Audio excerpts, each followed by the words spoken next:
গত বছরও এই রথযাত্রার অনুষ্ঠানে সামিল থাকতে পেরেছি। তখন তো ছিল এক ভয়ঙ্কর অত্যাচারী শাসন, ফ্যাসিবাদী শাসন, নিষ্ঠুর নিপীড়নের শাসন। সেই দুঃসহ সময়ের মধ্যেও অপর্ণা, সুভাষ, জয়দেবরা যে আন্তরিকতার সাথে এবং সাহস দিয়ে তাদের এই উৎসবের অনুষ্ঠানটি করেছে। আজকে কিছুটা মুক্ত পরিবেশ স্বস্তি নিতে পারছি, কারণ এই যেখানে আমরা আজকে এই আলোচনাটি করছি, রথযাত্রার অনুষ্ঠানের উদ্বোধনী অনুষ্ঠানটি করছি, এটাও ছিল শেখ হাসিনার আইন শৃঙ্খলা বাহিনীর আক্রমণের মুখে। এখানে ঢুকতে যাওয়া যেমন কঠিন ছিল, ঢুকতে আসা যেমন কঠিন ছিল, এখান থেকে বেরোনোও তেমনি কঠিন ছিল। তাকে কখন নিজ থেকে গ্রেপ্তার করে নিয়ে যাবে তার কোনো ঠিক ঠিকানা ছিল।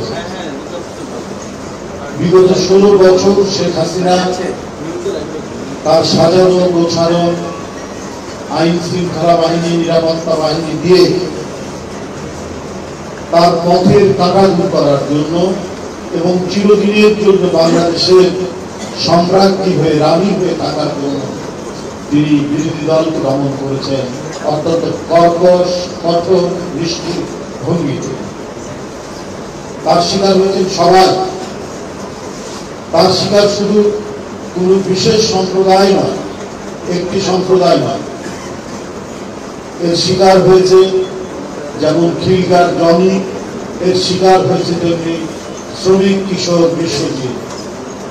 সুতরাং শেখ হাসিনার টার্গেটে, শেখ হাসিনার টার্গেট ছিল গণতন্ত্র।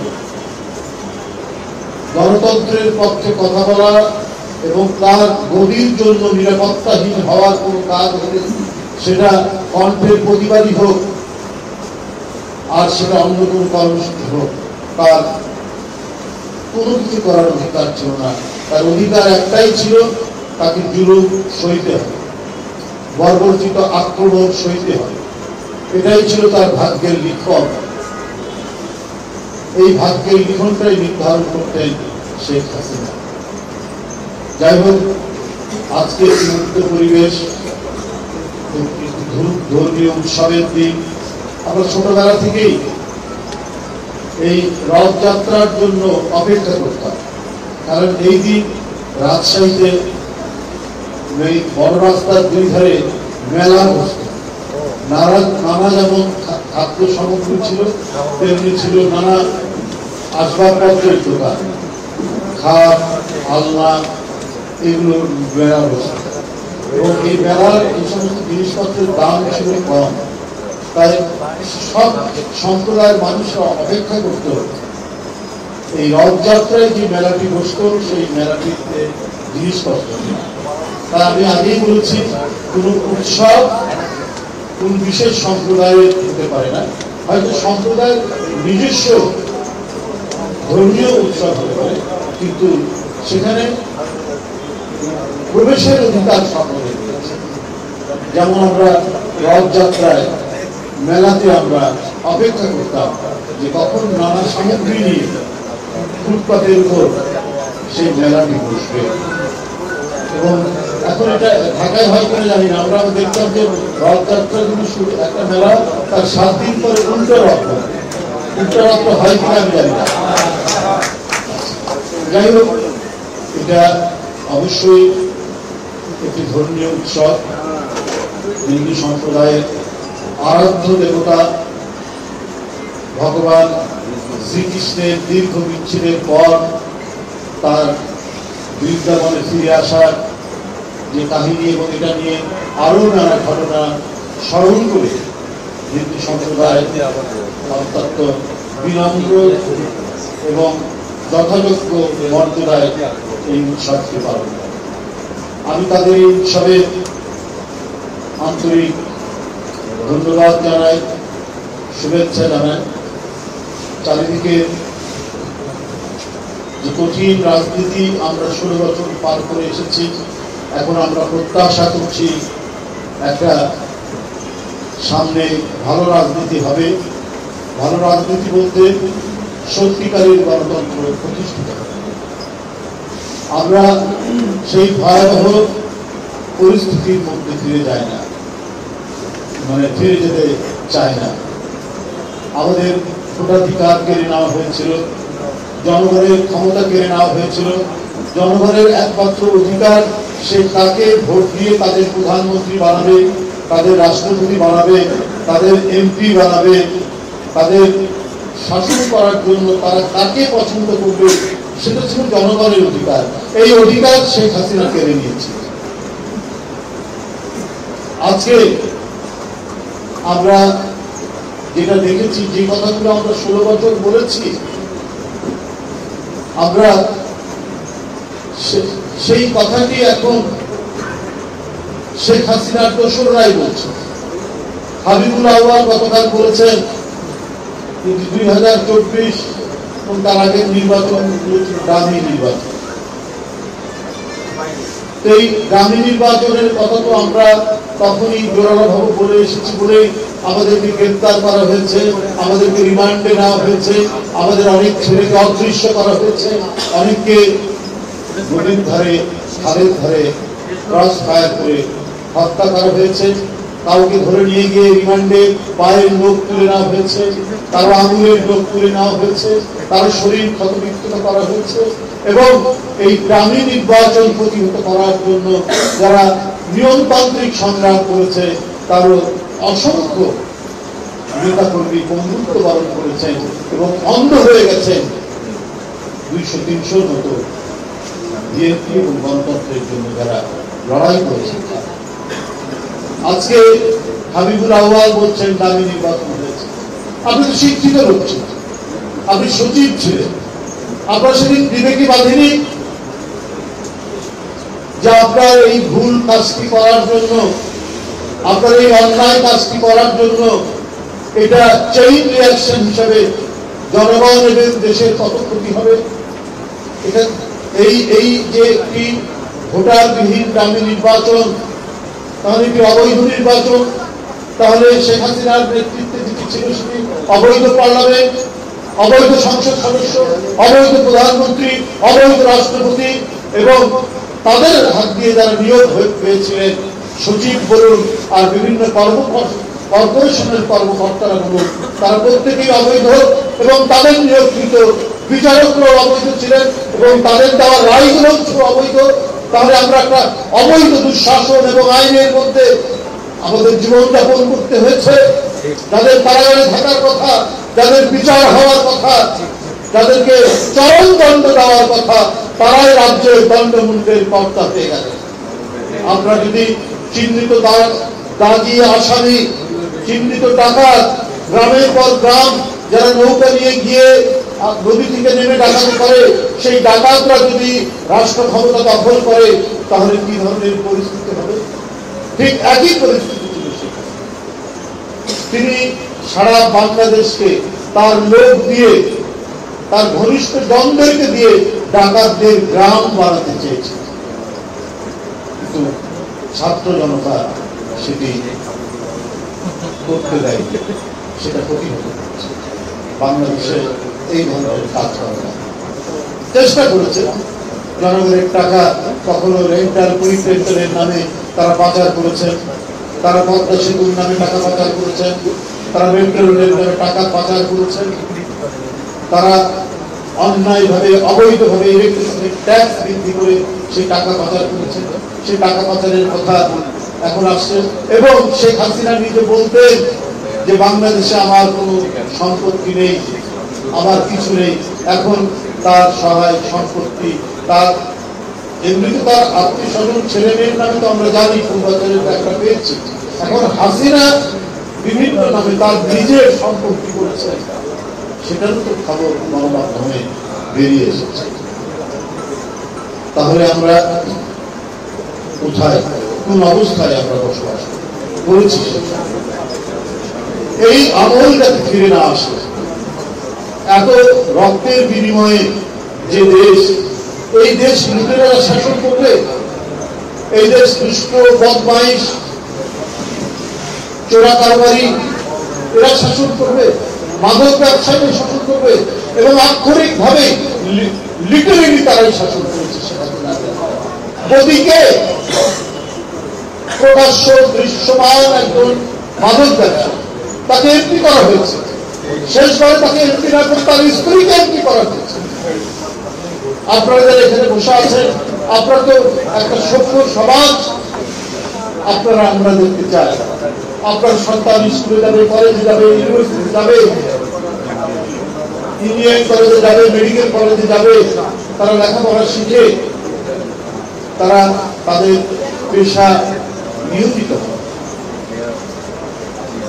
এবং দেশটি হবে দিনকে দিন সমৃদ্ধিতর জায়গায় যাবে। তা না করে যদি আপনার মাদক সেবীরা এমপি হয়, মানব পাচারকারীরা এমপি হয়, হয়েছে আপনার লক্ষ্মীপুরের কি পাপুর না কিনা, সে মানব পাচারকারী আর সন্ত্রাসীদের তো মানে শেষ নেই।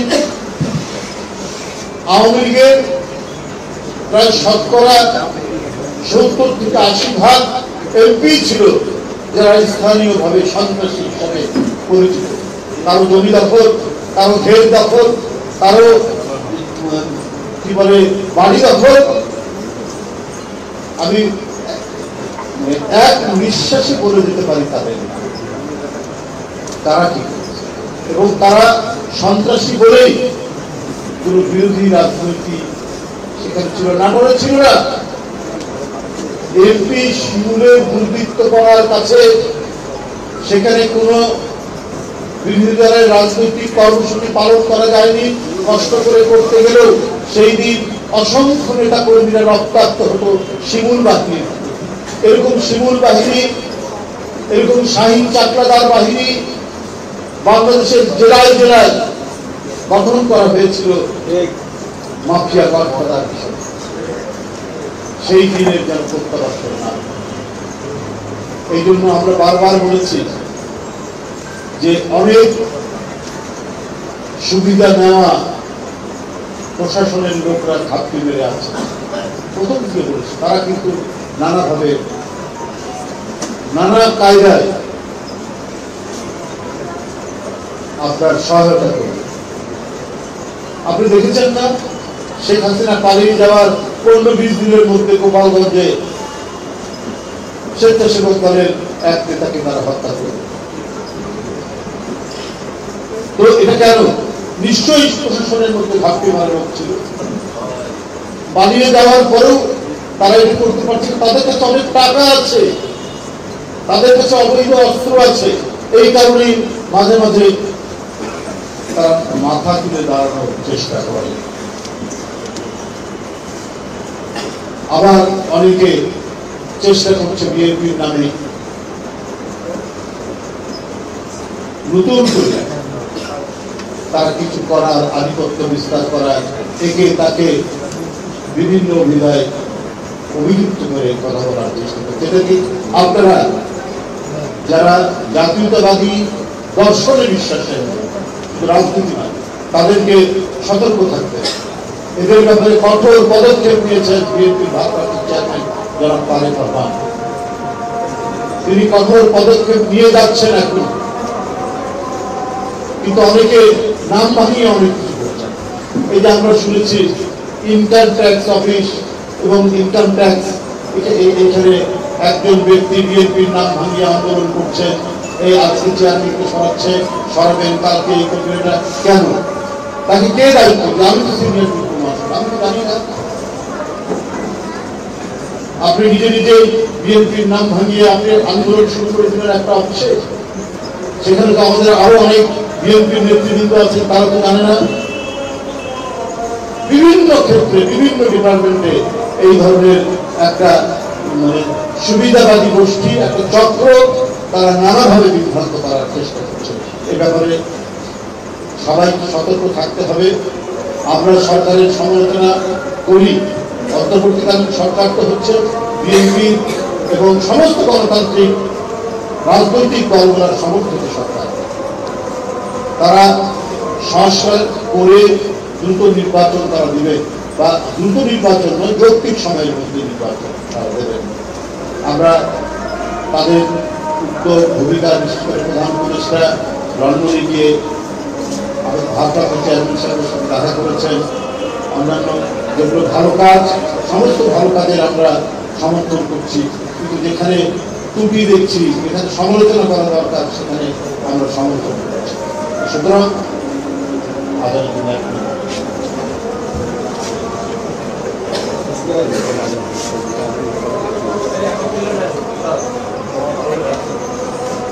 স্টিল ছবি তুলে না অনেক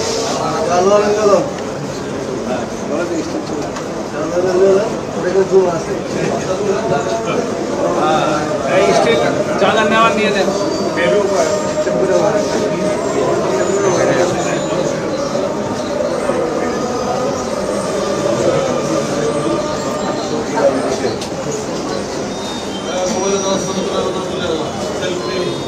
মোবাইলের তুলে তুলে নাও।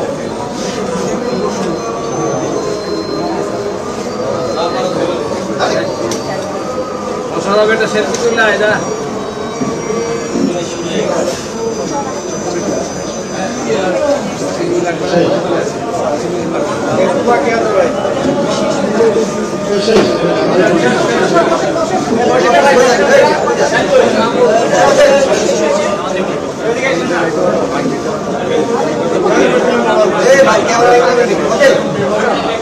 গাড়ি ঘুরে রাখি আগে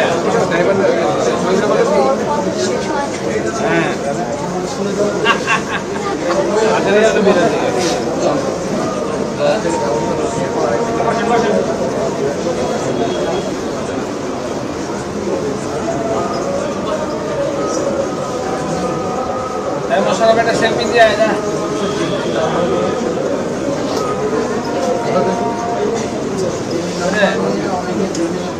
বন্ধুরা, তাই বলি যে অনুমতি ছাড়া, বিএনপি হাইকমান্ডের অনুমতি ছাড়া বিএনপি কেউ